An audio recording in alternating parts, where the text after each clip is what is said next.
고즈넉한 숲속 연못가, 그 아름다운 풍경조차 여우의 탐욕 앞에서는 무색했다. 여우의 이름은 아르킨. 그의 붉고 윤기 나는 털과 날카로운 눈빛은 연못의 지배자임을 과시했다. 그러나 그의 탐욕은 단순히 배고픔에서 온 것이 아니었다. 아르킨의 어린 시절은 혹독했다. 매번 겨울 그는 사냥한 먹이를 다른 여우들에게 나누어 주지 않으면 생존할 수 없다는 비참한 현실을 겪었다. 특히 그의 어미는 모든 것을 움켜쥐어야 한다. 잃어버리는 순간 너는 존재하지 않는다. 라는 냉정한 가르침을 남겼다. 이 가르침은 아르킨의 영혼 깊숙한 곳에 소유만이 힘이 다하라는 강박적인 신념을 심었다. 그는 필요 이상으로 물고기를 잡고 땅을 파헤쳐 과도하게 저장했다. 그의 주변에는 늘 생선 뼈와 썩어가는 음식 냄새가 진동했지만 아르킨에게 그것은 안정감의 상징이었다. 나는 실패하지 않을 것이다. 이 연못의 모든 물고기는 내일 그리고 모레를 위한 나의 자산이다. 강 건너편 키 큰 자작나무 가지 위에 둥지를 튼 두루미 타미야는 아르킨과 정반대의 삶을 살았다. 타미야 역시 한때는 성급함으로 가득 찬 사냥꾼이었다. 그는 먹이를 잡는 데만 몰두하다가 둥지를 제대로 돌보지 못했고 폭풍의 알을 잇는 비극을 겪었다. 부서진 둥지 앞에서 타미야는 깨달았다. 움직임이 없는 고요함 속에서만 진실을 볼 수 있다는 것을. 타미야는 숲의 가장 깊은 곳, 바위 절벽 위에 사는 늙은 올빼미 엘더를 찾아갔다. 엘더는 눈을 감고도 숲의 모든 소리를 들을 줄 아는 현자였다. 엘더는 타미야에게 관찰과 인내를 가르쳤다. 성급한 발걸음은 흙탕물만 일으킬 뿐 물고기를 잡을 수 없다. 진정한 꾀는 적의 약점을 파악하고 침묵 속에서 실행되는 것이다. 타미야는 매일 아침 강물에 비친 자신의 모습을 보며 평정심을 다스렸다. 오늘 아르킨은 연못을 거의 초토화시켰다. 그의 부푼 배는 게으른 승리감을 대변했다.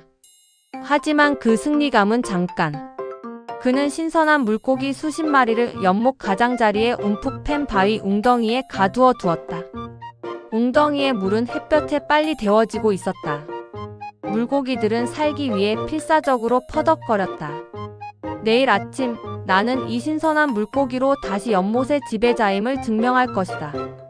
아르킨은 만족하며 웅덩이를 한 번 더 확인한 후 축 늘어진 채 코를 골며 잠이 들었다.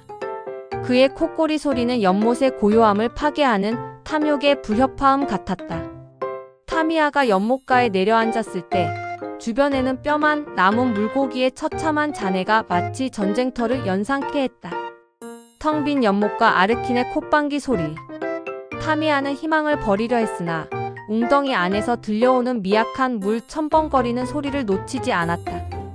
배고픔과 기회의 유혹은 강력했다. 타미야는 올빼미의 가르침을 잠시 잊고 본능적인 성급함에 웅덩이로 빠르게 다가섰다. 그는 이 순간에 물고기를 낚아채야 한다는 압박감을 느꼈다. 긴 부리를 물에 담그려던 순간 아르킨이 몸을 격렬하게 뒤척이며 잠꼬대처럼 내 것, 전부 내 것 이라고 중얼거렸다. 그의 날카로운 발톱이 웅덩이 가장자리를 쓸었고 놀란 물고기들은 웅덩이 바닥으로 숨었다. 타미야는 간발의 차로 부리를 거두었고 그의 긴 다리는 아르킨의 꼬리에 스칠 뻔했다. 타미야는 다시 물러섰다.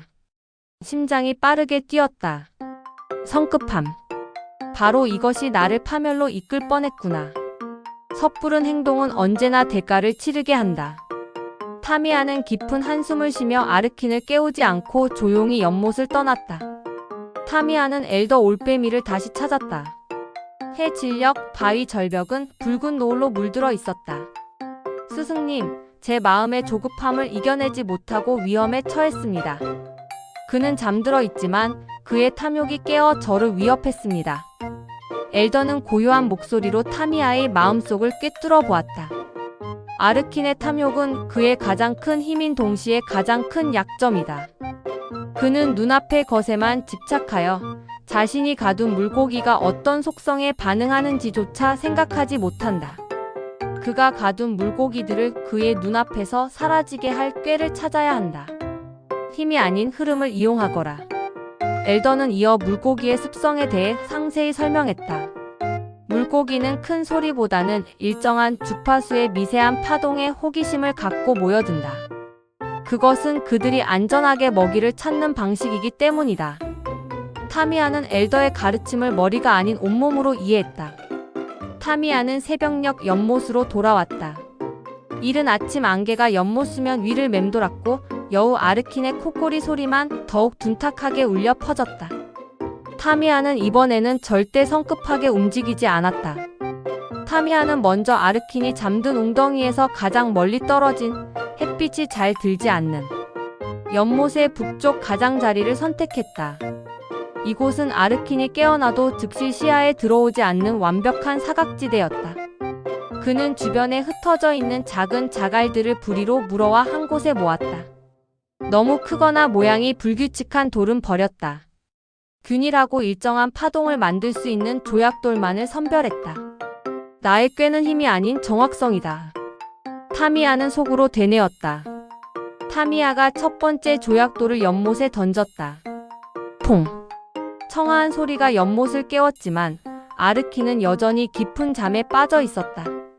두 번째 돌, 세 번째 돌. 타미야는 정확히 3초 간격을 유지하며 조약돌을 물에 던졌다. 이 일정한 리듬은 아르킨에게는 무의미한 주변 소음에 불과했지만 물속의 물고기들에게는 흥미로운 신호였다. 웅덩이에 갇혀있던 물고기들은 처음에는 불안해했지만 이내 북쪽에서 울려 퍼지는 일정한 파동의 호기심을 느꼈다. 그 파동은 마치 새로운 먹이가 안전하게 도달하고 있다는 자연의 신호처럼 느껴졌다. 가장 용감한 물고기가 웅덩이의 얕은 틈을 비집고 나왔고 그 뒤를 따라 나머지 물고기들이 조약돌이 만드는 미세한 잔물결을 향해 조용히 헤엄치기 시작했다. 물고기들이 유인되는 동안 아르킨이 갑자기 경련을 일으켰다. 그는 장꼬대로 내 물고기들 잃지 않을 거야 라고 흐느끼며 몸을 웅크렸다. 타미야의 심장은 다시 한번 철렁했지만 녀석은 일정한 리듬을 놓치지 않았다. 손에 땀을 쥐게 하는 5분의 시간이 흐르는 동안 아르킨이 가두어둔 웅덩이는 거의 텅 비었다. 물고기들은 모두 안전하게 타미야의 발밑으로 모여든 후였다. 정오의 햇살이 연못 위로 수직으로 쏟아질 때 아르킨은 뱃속에 게으른 포만감과 함께 잠에서 깨어났다. 배는 불렀으나 그는 습관처럼 자신이 가두어둔 물고기를 확인해야 한다는 강박에 사로잡혔다. 이것이 그의 안정을 유지하는 유일한 의식이었다. 아르킨은 기지개를 켜며 웅덩이로 다가섰다. 그의 눈은 반쯤 감겨 있었지만 물고기들의 파르르 떨리는 생명의 징후를 눈으로 확인하는 순간을 기대했다. 그러나 그의 발이 웅덩이 앞에 닿았을 때 그의 눈은 완전히 뜨였다. 고요. 웅덩이는 전에 없이 고요했다. 물은 햇볕에 미지근하게 데워져 있었으나 그 어떤 생명체의 움직임도 물방울이 튀는 소리도 없었다. 마치 죽은 듯이 아르킨의 심장이 쿵 내려앉았다. 처음 1초는 부정이었다. 말도 안 돼. 내가 잠든 사이에 누군가 들어왔을 리 없어. 나는 이 웅덩이 바로 옆에서 잠들었지 않은가. 그는 눈의 착각이라고 생각하며 고개를 흔들고 다시 웅덩이를 들여다보았다. 웅덩이의 바닥이 선명하게 보였다. 진흙과 작은 자갈뿐 단 하나의 물고기 그림자도 없었다. 아르킨의 얼굴 근육이 일그러졌다. 그의 붉은 털이 곤두섰고 잠에서 완전히 깨어난 분노와 당혹감이 그의 몸을 휘감았다. 그는 이성을 잃었다. 도망쳤을 리 없어. 이 깊은 곳을 누가 감히. 아르킨은 울부짖으며 앞발을 웅덩이 깊숙이 쑤셔 넣었다. 그는 필사적으로 진흙 바닥을 긁어냈다. 물이 탁해지고 진흙이 연못으로 흘러나갔지만 물고기의 비늘이나 흔적조차 잡히지 않았다. 그의 손톱 밑에는 헛된 탐욕의 흙탕물만이 묻어날 뿐이었다. 내 것, 내가 쌓아둔 것. 웅덩이에 가두어 둠으로써 얻는 소유의 안정감이 한순간에 산산조각 났다. 이 웅덩이는 단순한 물웅덩이가 아니라 아르킨이 과거의 굶주림으로부터 자신을 지키기 위해 쌓아 올린 탐욕의 요새였다. 그 요새가 흔적도 없이 무너진 것이다. 마침내 광적인 행동을 멈춘 아르키는 축 늘어져 웅덩이 옆에 엎드렸다. 그의 숨은 거칠었고 눈에는 뜨거운 눈물이 고이기 시작했다. 그것은 잃어버린 물고기에 대한 슬픔이 아니라 자신의 어리석음에 대한 처절한 통곡이었다. 그때서야 그의 머릿속에 두루미의 모습이 스쳐 지나갔다. 조용하고 침착하게 연못 반대편을 바라보던 모습. 그리고 그는 문득 어떤 미세한 소리가 자신을 깨우지 않고도 물고기들을 유인할 수 있었다는 섬뜩한 진실을 깨달았다. 나는 잠자는 동안에도 내가 가둔 양만을 믿었다. 하지만 타미야는 내가 가두어둔 물고기가 어떤 흐름에 반응하는지 살폈을 것이다. 내가 탐욕을 채우기 위해 눈을 감았을 때 세상은 멈추지 않고 흘렀다. 나는 그 흐름을 완전히 놓쳤다. 나는 그저 보이는 것에만 집착하여 보이지 않는 지혜를 가진 자에게 완벽하게 패배했다. 아르키는 자신이 짊어진 탐욕의 짐이 자신을 지키는 방패가 아니라 오히려 가장 무거운 족쇄였음을 처절히 깨달았다. 그는 잠든 동안에도 자신의 소유욕을 감시하느라 진정한 평온을 얻지 못했고 그 결과 침묵과 지혜를 가진 자에게 모든 것을 빼앗겼다. 그는 텅 빈 웅덩이 앞에서 발만 동동 구르는 탐욕의 죄인이 되어 스스로에게 처절한 벌을 내렸다. 내일의 불안으로부터 벗어나려다 오늘을 놓쳤구나. 나는 모든 것을 소유하려다 결국 가장 중요한 지혜를 잃었다.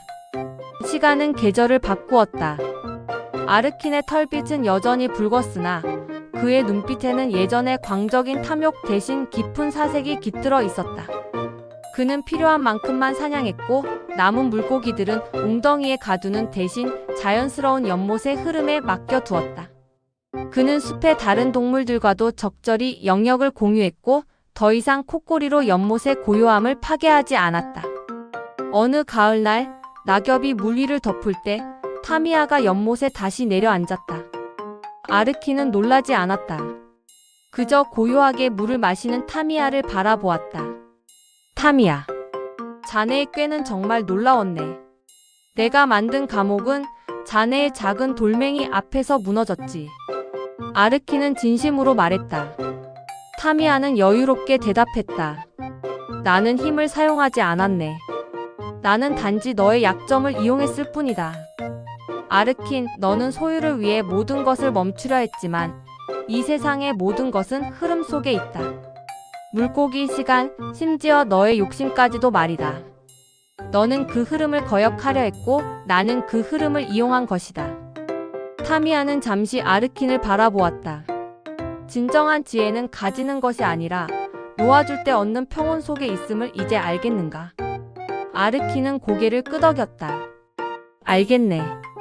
나는 평온을 잃고 영원히 배고픈 탐욕의 짐승으로 살 뻔했지만 이제 내 삶의 흐름을 찾았네. 타미야는 미소를 지으며 하늘로 날아올랐다. 그가 떠난 자리에는 나뭇가지 하나가 바람에 흔들리고 있었다. 탐욕은 눈을 가려 눈앞의 것만 보게 하고 결국 그 욕심으로 만든 감옥 안에 자기 자신을 가두는 것이다. 진정한 자유와 풍요는 흐름을 인정하고 멈추지 않는 세상의 이치를 깨달을 때 비로소 찾아온다. 아르키는 숲에서 가장 많은 물고기를 잡는 여우는 아니었지만 가장 만족할 줄 아는 여우가 되어 숲의 이야기를 고요히 지켜보았다.